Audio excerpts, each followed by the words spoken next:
जय। श्री युगल सरकार की जय।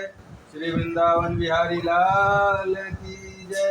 जय जय श्री राधे श्याम निताय गौर हरि बोल। सद्गुरुदेव भगवान की जय। महाराज जी, कल हम लोगों ने गर्ग संहिता में 13वां अध्याय वृंदावन खंड का श्रवण किया था। उसमें शेष के उपाख्यान का वर्णन नामक 13वां अध्याय कल हो गया था। आज 14वां अध्याय है।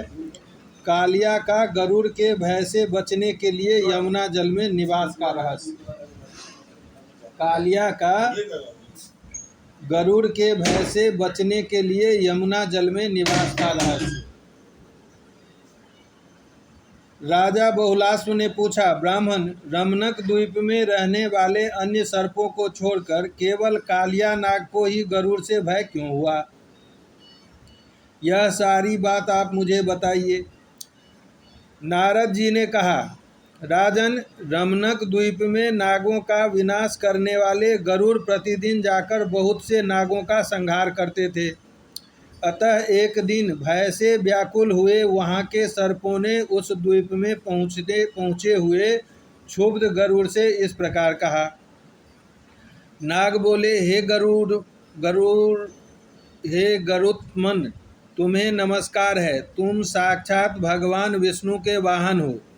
जब इस प्रकार हम सर्पों को खाते रहोगे तो हमारा जीवन कैसे सुरक्षित रहेगा? इसलिए प्रत्येक मास में एक बार पृथक पृथक एक एक घर से एक एक सर्प की बलि ले लिया करो। उसके साथ वनस्पति तथा अमृत के समान मधुर अन्न की सेवा भी प्रस्तुत की जाएगी। यह सब विधान के अनुसार तुम शीघ्र स्वीकार करो।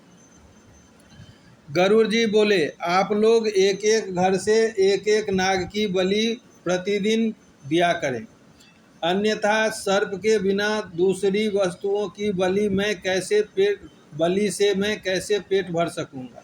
वह तो मेरे लिए पान के बीड़े के तुल्य होगी। नारद जी कहते हैं, राजन, उनके यूं कहने पर सब सर्पों ने आत्मरक्षा के लिए एक एक करके उन महात्मा गरुड़ के लिए नित्य दिव्य बलि देना आरंभ किया।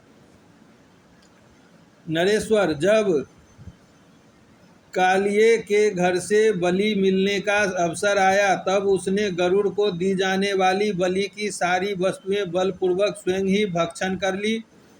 उस समय प्रचंड पराक्रमी गरुड़ बड़े रोष में भरकर आए।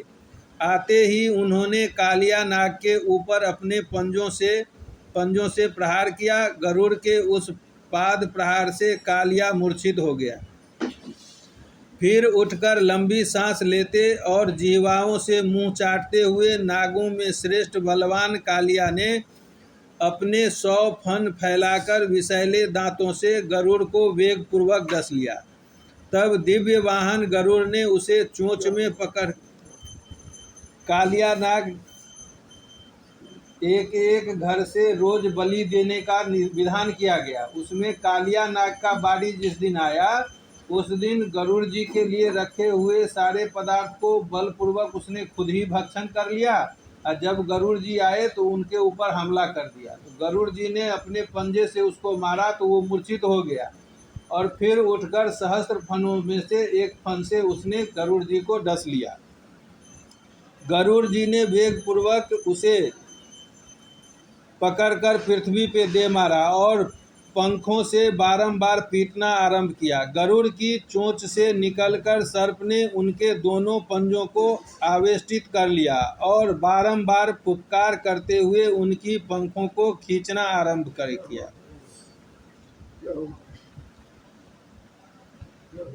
गरुड़ जी ने कालिया को मारा तो कालिया ने भी उनके दोनों पैर को पकड़ लिया। उस समय उनकी पंख से दो पक्षी उत्पन्न हुए, नीलकंठ और मयूर। मिथिलेश्वर अश्विन शुक्ल दशमी को उन पक्षियों का दर्शन पवित्र एवं संपूर्ण मनोवांछित फलों को देने वाला माना गया है। रोष से भरे हुए गरुड़ ने पुनः कालिया को चोंच से पकड़कर पृथ्वी पर पटक दिया और सहसा वे उसके शरीर को घसीटने लगे। तब भय से विहल हुआ कालिया गरुड़ की चोंच से छूटकर भागा। प्रचंड पराक्रमी पक्षीराज गरुड़ भी सहसा उसका पीछा करने लगे। 7 द्वीप, 7 खंडों और 7 समुद्रों तक वह जहाँ जहाँ गया वहाँ वहाँ उसने गरुड़ को पीछा करते देखा। वह नाग, भूरलोक, भुवर्लोक, स्वर्गलोक और महरलोक में क्रमशः जा पहुँचा और वहाँ से भागता हुआ जनलोक में पहुँच गया। जहाँ जाता वहीं भी गरुड़ पहुँच जाते, इसलिए पुनः नीचे नीचे लोकों में क्रमशः गया। किंतु श्री कृष्ण भगवान विष्णु के भय से किसी ने उसकी रक्षा नहीं की। जब उसे कहीं भी शांति नहीं मिली, तब भय से व्याकुल कालिया देवाधिदेव शेष के चरणों के निकट गया और भगवान शेष को प्रणाम करके परिक्रमा पूर्वक हाथ जोड़ विशाल पृष्ठ वाला कालिया दीन भयातुर और कंपित होकर बोला। कालिये ने कहा, भूमि भरता भुवनेश्वर, भूमन भूमि भारहारी प्रभो, आपकी लीलाएं अपार है। आप सर्व समर्थ पूर्ण परमात्मा पुराण पुरुष हैं। मेरी रक्षा कीजिए। नारद जी कहते हैं, कालिया को दीन और भयातुर देख फणीश्वर देव जनार्दन ने मधुर वाणी से उसको प्रसन्न करते हुए कहा। शेष बोले, महामते कालिये, मेरी उत्तम बात सुनो। इसमें संदेह नहीं कि संसार में कहीं भी तुम्हारी रक्षा नहीं होगी। रक्षा का एक उपाय है, उसे बताता हूँ, सुनो। पूर्व काल में सौभरी नाम से प्रसिद्ध एक सिद्ध मुनि थे। उन्होंने वृंदावन में यमुना के जल में रहकर 10,000 वर्षों तक तपस्या की। उस जल में मीनराज का विहार देखकर उनके मन में भी घर बसाने की इच्छा हुई। तब उन महाबुद्धि महर्षि राजा मानधाता की 100 पुत्रियों के साथ विवाह किया।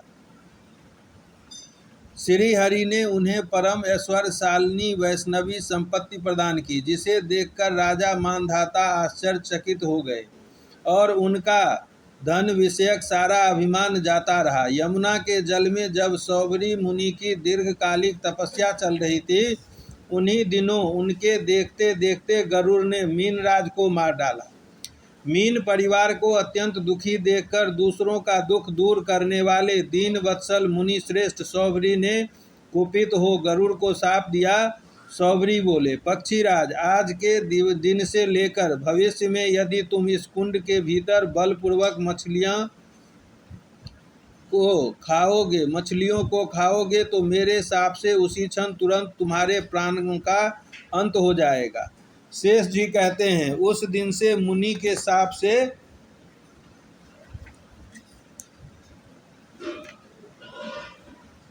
भयभीत हुए गरुड़ वहां कभी नहीं आते। इसलिए कालिये, तुम मेरे कहने से शीघ्र ही श्री हरि के विपिन वृंदावन में चले जाओ।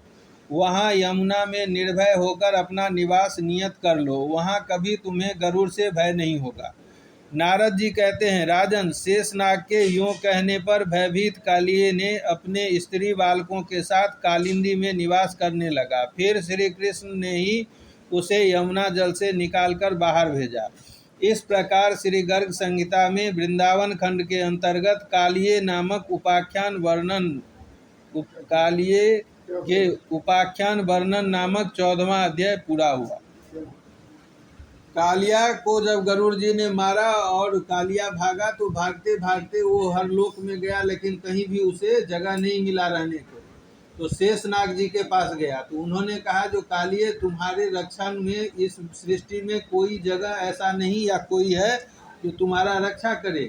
लेकिन सौभरी ऋषि के शाप से कालीदह में गरुड़ जी नहीं जा सकते हैं, क्योंकि एक बार इन्होंने मीनराज को बलात् मार दिया सौभरी के मना करने पे। तो सौभरी ऋषि ने इन्हें शाप दे दिया, जो अगर आज के दिन के बाद कभी भी आप इस कुंड में बलात् किसी मछली को मारोगे तो आपका प्राणांत हो जाएगा। तो सौभरी ऋषि के शाप से गरुड़ जी वहां नहीं जा सकते, इसीलिए तुम जमुना जी में जाकर रहो। कालिया को शेषनाग जी ने कहा, तो वो जमुना में आकर रहने लगा। और सुनेंगे? विश्राम कर दूं? अच्छा। काली